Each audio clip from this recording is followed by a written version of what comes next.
매년 당신에게는 자신을 바로잡고 토라를 담을 그릇이 될 수 있는 소중한 기회가 주어집니다. 아리잘께서는 사람이 밤새도록 쉬지 않고 부가스 없이 5분마다 담배를 피우지 않고 친구들과 밤새도록 담배를 피우며 시간을 보내지 않고 오로지 공부에만 집중한다면 댁에 가서 쉬시는 게 좋을 수도 있습니다. 하지만 밤새 토라를 공부한다면 아리잘께서 약속을 남발하진 않으시지만 정말로 당신에게 금년에는 정말로 나쁜 일이 없을 거라고 약속하셨습니다. 밤새 토라를 공부하고 다른 데 시간을 보내지 않는다면 정말 특별한 일이 일어납니다. 이는 정말 특별한 기회입니다. 바로 지금은 토라를 받는 특별하고도 매우 중요하고 또 신성한 바로 그때이기 때문입니다. 당신은 티쿤을 행합니다. 왜 잠들지 않습니까? 샤봇 밤 토라 공부에 밤새도록 깨어있는 이유는 이스라엘의 실수 때문입니다. 이스라엘은 하셈께서 토라를 주겠다 하셨을 때 잠들었습니다. 하셈께서는 결혼하려는데 어찌 잠드느냐며 실망하셨고 이것이 샤부엇 밤에 깨어있는 이유입니다.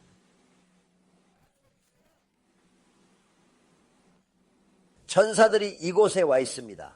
하셈께서 이곳에 와 계십니다. 셰치나즈께서 이곳에 와 계십니다. 모든 것이 이곳에 있습니다. 부디 마음의 준비를 하십시오. 게마라 마세쳇 샷바데는 두 천사가 각 사람에게 와서 영적인 면류관을 씌워준다고 기록되어 있으며 매년 우리에게는 동일한 기회가 주어지고 있습니다. 그러므로 각 사람은 이 기회를 반드시 활용해야 할 것입니다. 진실로 활용해야 합니다. 이 시간을 정말 활용해야 합니다. 가장 중요한 토라, 즉 에멧을 간청할 시간입니다. 돈도 아내도 자녀보다 훨씬 소중합니다. 무엇이든 간청하십시오. 토라흐를 간청하십시오. 진정 원한다면 원하는 만큼 얻을 수 있습니다. 하셈께 당신이 간절히 원함을 보여주십시오. 그분께 간절히 원한다는 것을 보여주십시오.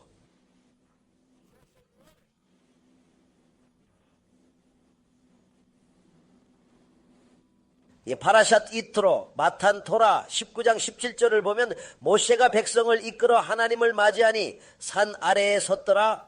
산 아래에 어떻게 설까? 산 정상일 수도 있지만 동굴 아니나 아래는 가능하나 산 아래는 마세쳇 샷밧에 게말하는 마탄 토라의 기적이 우리가 일반적으로 생각하는 자연의 법칙을 초월한다고 설명합니다. 그만큼 놀라운 일이었다는 것이죠.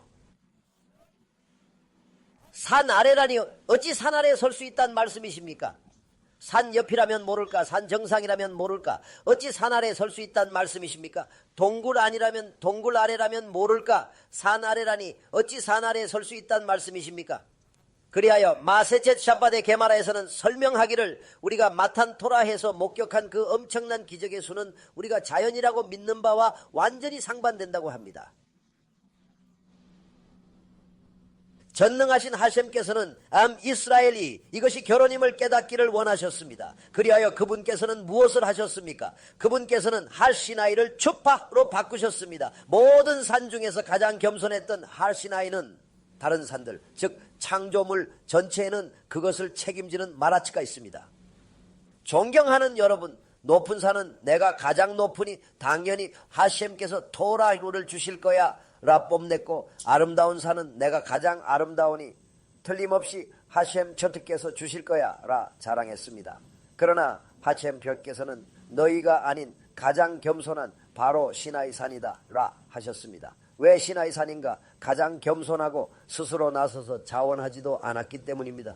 결국 겸손이 중요했던 것입니다. 그는 산을 원치 않았습니다. 제가 누구에게 그 산을 주겠습니까?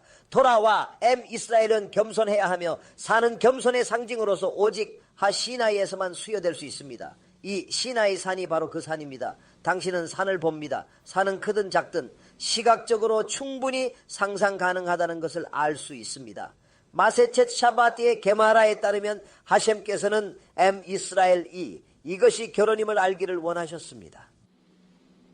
아니요, 단순히 17세 청소년에게 새 차를 주는 부모님처럼 제가 단순히 새 차 열쇠를 드리는 게 아닙니다. 아시다시피 부모님은 때로는 새 차를 주지만 운전 미숙으로 금방 망가뜨리죠. 결국 금방 망가뜨립니다.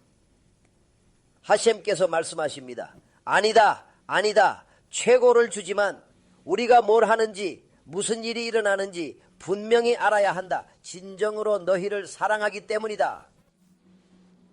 그러므로 그분께서는 산을 추파로 변화시키셨습니다. 어떤 추파입니까? 그분께서 말씀하시길 당신들은 산 아래에 서게 될 것입니다. 산 아래에 무엇이 있습니까? 산이 갑작스레 변모했습니다. 정말 놀랍게도 말이죠. 이스라엘은 산 아래에 서 있습니다. 어찌하여 이스라엘은 산 아래에 서 있는가? 하셈께서는 오늘이 우리의 결혼식 날이라고 말씀하십니다.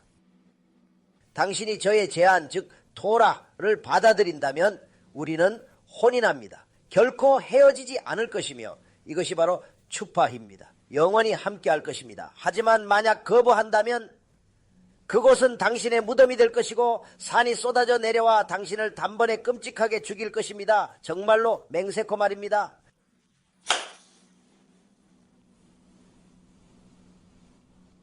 그러므로 현인들께서는 제마라에서 말씀하시기를 잠깐 도대체 무슨 혼례라는 것인가? 이는 협박에 불과하다. 진정한 혼례가 아니다. 통상적으로 양측이 동의해야 하며 만약 한쪽이 상대를 강요한다면 이는 사실상 혼인이 성립된 것이라 볼 수 없다. 그대는 그들을 강요하였으니 그들은 진정으로 동의한 것이 아니다 라고 하시니 이에 현인들께서는 설명하시기를 그렇다. 이는 분명히 혼례가 맞다 라고 하셨습니다.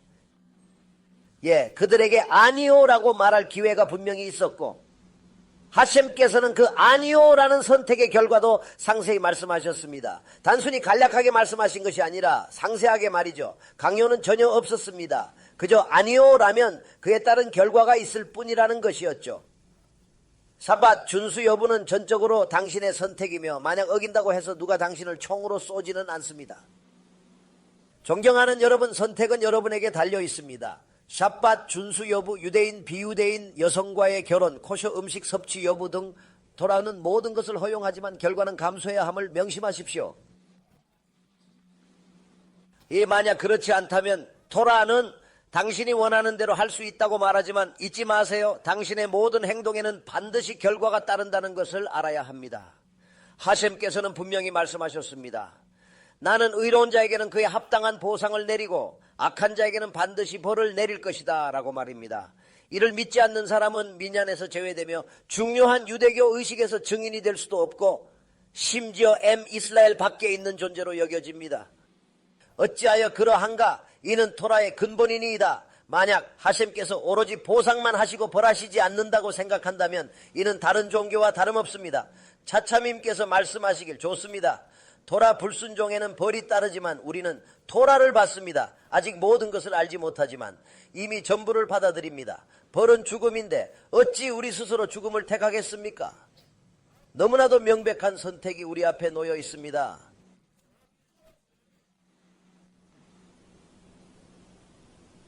토라가 답하기를 당신은 어찌 생각하시오? 하셈께서 무책임하신 하나님이시라 창조된 모든 것을 그 숭고한 창조물을 여기저기서 마음을 바꾸는 한 줌의 사람들에게 맡기실 것이라고 생각하시오? 왜냐하면 하셈께서는 세상을 창조하실 때 바로 그 숭고한 토라를 위해 창조하셨다는 약속을 주셨기 때문입니다. 세상을 창조하시기 974대 이전에 그분께서는 토라를 흰불 위에 검은 불로 쓰셨습니다. 하셈께서 세상을 창조하실 때 여섯째 날 땅을 책임진 천사와 정말 중요한 거래를 나누셨습니다. 그분께서 말씀하시길 보라 내가 곧 토라를 나의 백성에게 귀한 선물로 아주 특별한 선물로 줄 것이다. 만약 그들이 그것을 기꺼이 받아들인다면 금요일은 거룩한 샤밧으로 이어져 영원히 기념하고 우리 모두 함께 샤밧을 쉬게 될 것이다.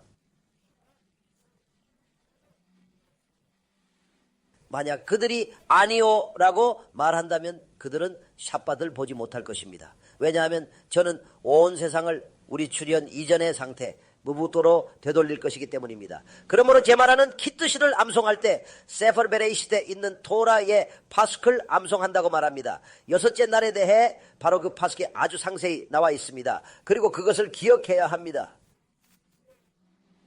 이는 다른 날들과 구별되는 점입니다. 하셈께서는 창조를 마치실 때마다 매일의 끝에 저녁과 아침으로 날을 구분하셨습니다. 그리고 이것은 히브리어에는 Monday, Tuesday 같은 단어가 존재하지 않는 이유입니다. 이는 모두 거짓 신의 이름이며 다양한 우상 숭배에서 비롯됩니다. 따라서 영어 요일 이름 또한 다양한 형태의 우상 숭배에서 기원한다고 말할 수 있습니다. 존경하는 여러분, 그들이 언급하는 것은 모두 우상의 이름입니다. 히브리어에는 월, 화, 수요일 같은 표현이 없고 대신 리손이라 합니다. 리손은 단순하게 첫 번째 날이라는 의미를 지니며 토레에 따르면 한 주의 시작, 바로 일요일을 가리킵니다. 일요일은 태양신을 숭배하는 의미에서 썬데이라 불리게 되었습니다. 고임들은 태양을 신으로 굳게 믿었기에 리손은 자연스럽게 일요일을 뜻하게 된 것입니다. 셰니는 월요일입니다. 슐리시는 세 번째 날로 화요일입니다. 레비는 네 번째 날로 수요일입니다. 하미시는 다섯 번째 날로 목요일입니다. 시시는 여섯 번째 날로 금요일입니다. 샤밧은 일곱 번째 날이며 안식일이라고 불립니다. 하여 하셴께서 창조를 마치실 때마다 그 날을 거룩하게 하셨습니다. 이는 정말 중요한 의미를 지닙니다. 해가 질 무렵 저녁이 되었고 아침이 되었으니 욤리손 첫째 날, 둘째 날, 셋째 날, 넷째 날, 다섯째 날이라. 금요일 파스크에는 저녁이 되었고 아침이 되었으니 욤 하시시 여섯째 날라고 말씀드립니다. 욤 하시시, 즉 여섯째 날이란 뜻으로 히브리어에서는 특정 명사를 지칭하는 니에 해당하는 단어가 추가되는 경우가 있습니다. 욤 하시시는 욤 리손, 욤 쉐이니 등 다른 요일과는 달리 특별히 the처럼 쓰입니다. 이는 영어의 the, 즉 정관사와 유사한 역할이라고 할 수 있습니다. 그렇다면 차참님께서 질문하시길 이 여분의 글자는 무엇을 의미하는 것입니까? 단순히 여섯째 날의 끝이라고 말하면 되지 않습니까? 그분께서 말씀하시길 이 헤이라는 여분의 글자는 바로 서명입니다. 이는 하셴께서 말아침과 맺으신 계약을 보증하는 서명입니다. 어떤 계약입니까? 그분께서 토라흐를 주실 때 그들이 토라흐를 받게 되면 그 시점으로부터 48년 후에 그들이 토라흐를 받게 되면 우리는 삿바들 받게 된다는 계약입니다. 만약 그렇지 않다면 세상을 토후 브아보후의 혼돈 상태로 되돌릴 것입니다. 이는 숫자 5를 의미합니다. 토라, 즉 모세오경입니다. 우리는 민족들에게 빛이 되어 그들의 잘못된 관습을 따라서는 안 됩니다. 기억하십시오. 모든 유대인은 자신이 유대인임을 기억해야 합니다. 비록 무해해 보여도 비유대인들의 축일은 기념하지 않습니다. 토라에 대한 불경은 칠룰 하셴을 초래할 수 있습니다. 그러므로 거룩한 토라와 우리 고유의 절기를 지키십시오. 이것이야말로 진정한 유대인의 길입니다.